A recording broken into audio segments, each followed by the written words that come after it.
আসসালামু আলাইকুম everyone, welcome to Laboni's kitchen. আমার আজকের রেসিপি হচ্ছে গরুর মাংসের ভর্তা। গরম ভাত কিংবা পোলাওর সাথে কিন্তু গরুর মাংসের ভর্তা খেতে অসাধারণ লাগবে।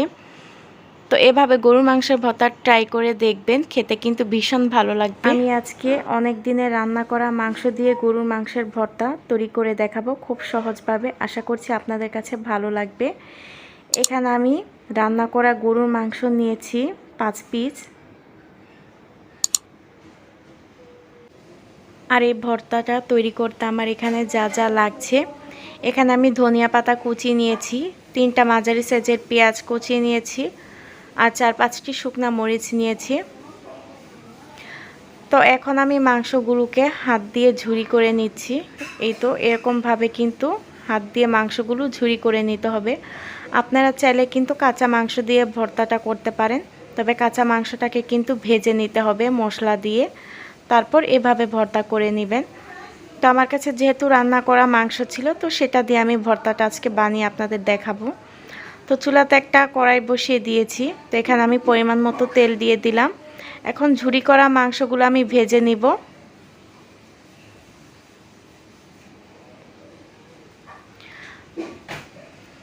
তো গরুর মাংসের ভর্তা যে এতটা মজার হয় সেটি আগে জানা ছিল না।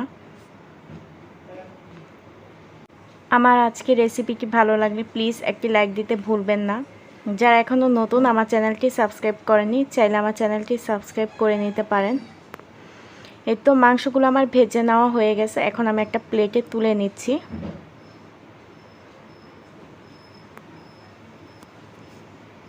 খুব সহজে আপনার বাড়িতে কিভাবে গরুর মাংস ভর্তাটা বানিয়ে নেবেন সেই গোপন টিপস আপনাদের সাথে আজকে শেয়ার করলাম। ভিডিওটি না টেনে সম্পূর্ণ দেখে নেবেন।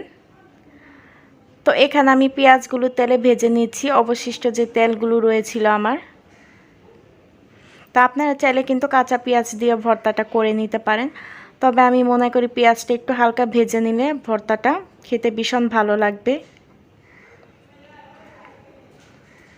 তো পেঁয়াজগুলো আমার ভাজা শেষ হয়ে গেছে। তো এখন আমি শুকনো মরিচগুলো একটু টেলে নিচ্ছি।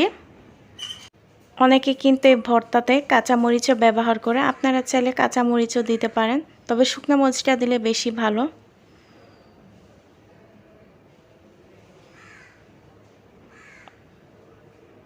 তো একদম রান্না করার ঝামেলা ছাড়াই কিন্তু আপনি ভর্তাটা তৈরি করে নিতে পারেন খুব সহজেই। তো এখন আমি একটা প্লেটে তুলে নিচ্ছি শুকনো মরিচ আর পেঁয়াজগুলো।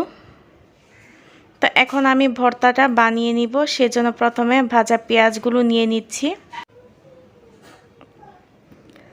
ভাজা পেঁয়াজগুলো নেওয়ার শেষে এখন আমি শুকনো মরিচগুলো নিয়ে নিচ্ছি টেলে নেওয়ার। এখন আমি হাফ চা চামচ লবণ দিয়ে দিলাম বা স্বাদ মতো। তো মরিচগুলো আর লবণটা এখন আমি হাত দিয়ে ডলে নিচ্ছি। তো পেঁয়াজের সাথে শুকনো মরিচ আর লবণটা কিন্তু মিক্সড করে নিচ্ছি হাত দিয়ে ভালোভাবে। তো এখন আমি ধনিয়া পাতা কুচিটা দিয়ে আবার হাত দিয়ে ভালোভাবে একটু ডলে নিচ্ছি।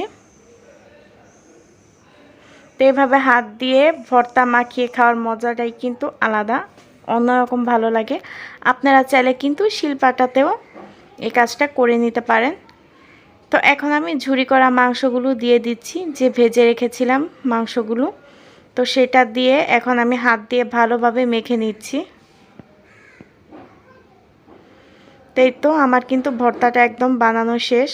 কত ঝটপটভাবে আমি ভর্তাটা বানিয়ে নিলাম খুব সহজভাবে। দেখুন দেখতেও কতটা সুন্দর হয়েছে, আর খেতে তো অসম্ভব হয়েছে এই গরুর মাংসের ভর্তা। তো আজকের মতো এখানেই বিদায় নিচ্ছি। সবাই ভালো থাকবেন, সুস্থ থাকবেন। আল্লাহ হাফেজ।